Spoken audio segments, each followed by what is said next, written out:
there, everyone, and welcome to my home. I'm so glad that you've stopped by.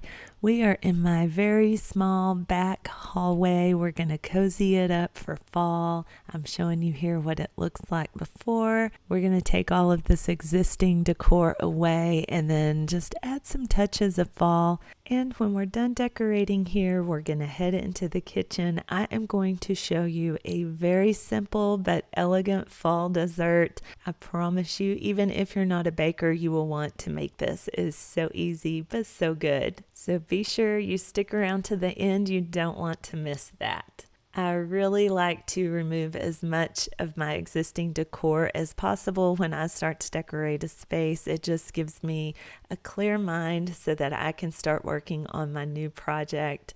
So I'm going to start with this Hobby Lobby clearance vase and these Hobby Lobby clearance dried flowers. I shared both of these way back, oh my goodness, in August when I did my fall home decor haul. I knew when I saw the dried flowers that they would be perfect for the fall. The color, the texture, as things die away and turn brown, they are still beautiful, and I see that represented here in these dried flowers. I want to cut the stalks down so that they are an appropriate height for my vase, and this was a messy job. Stalks were flying, little dead dried pieces were going everywhere. It was all good though. I was able to clean it up very easily. Just a warning, when you're working with dried flowers, it can get messy, but I think they look really good and they coordinate well with the space, and it's unusual and a little bit different than the florals I normally use. So I was excited to add these dried flowers here into my fall decorating. Once I have that put together and everything cleaned up, then we can start decorating. I'm going to place the flower arrangement up here on this shelf. And to raise it up just a little bit and give some interest to it, I'm going to use a book to elevate it. This basket I usually keep up here all the time. It is a great way to tuck away those items that you use on a regular basis but you don't want to see.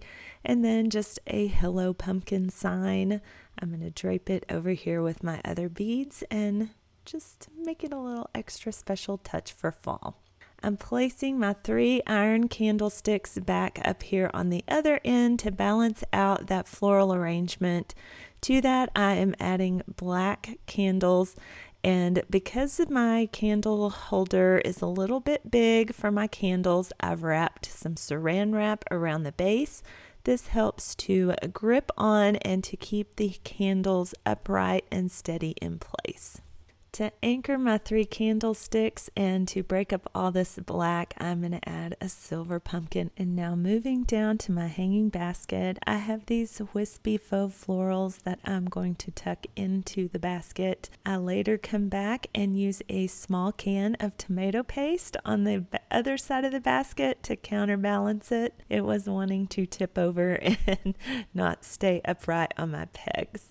This is a great little basket. If you don't want to have florals and decorative items in it, you can absolutely use this to tuck in mittens, gloves, umbrellas, things like that. Again, using it for storage to conceal those everyday items. I want to keep with a theme of pumpkins on this back area, so I'm going to collectively add 3 different pumpkins here. They are all a little bit different, but coordinate in with color and texture.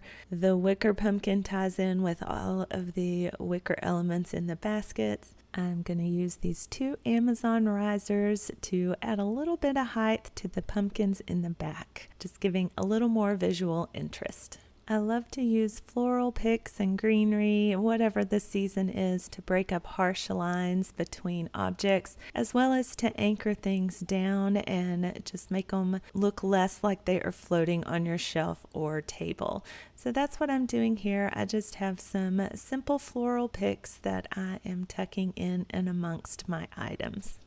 Don't forget we have that easy fall recipe coming up, but I wanted to give you a final look here at all of the fall decor in my back hallway. Again, it is a small space, but this just shows if you have a small entryway or a small hallway, you can absolutely still decorate it for fall and it not be overcrowded and congested.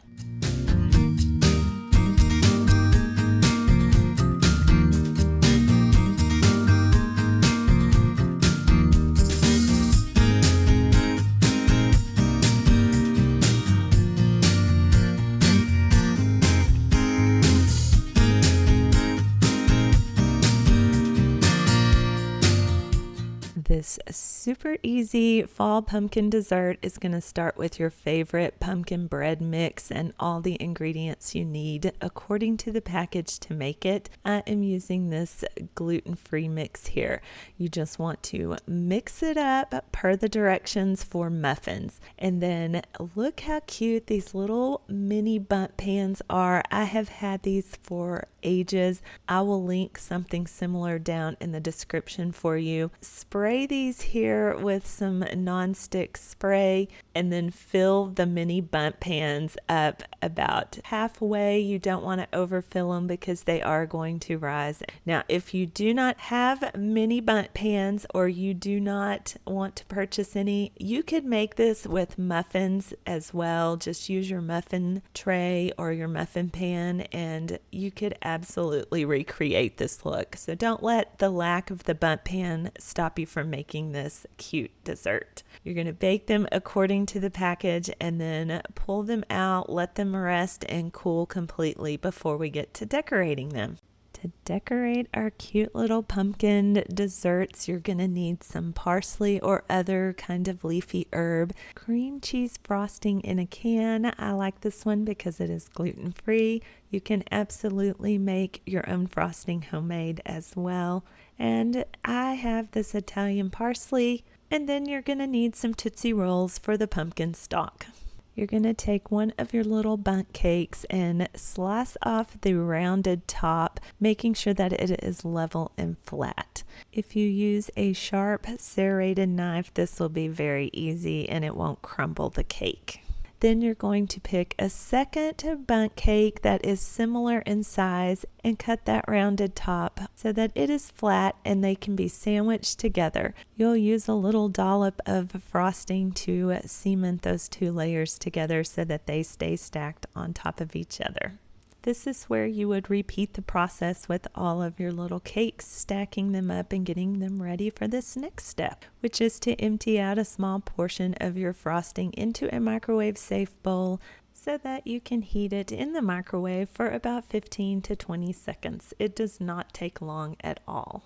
You will want your frosting smooth and creamy so that you can ladle it over the top of your pumpkin cake, letting it drizzle down the sides and create that ganache-like effect on your little pumpkin dessert. With clean hands and a clean countertop, unwrap a Tootsie Roll and then you're just going to use the palm of your hand to roll it back and forth gently on your counter. The heat from your hand and the pressure will elongate it, making it into a pumpkin stem that we can just insert down in the middle of that bundt cake. Break off a few sprigs of your herbs. In my case, I'm using this Italian parsley, and then just gently stick it down into the cake by your Tootsie Roll stem. This is going to create a little leaf effect on your pumpkin. And aren't these adorable? I think it is just the cutest little dessert. It is really hard to get any easier than this. So if you are a beginner or if you want to bake with your kids, this is the perfect dessert.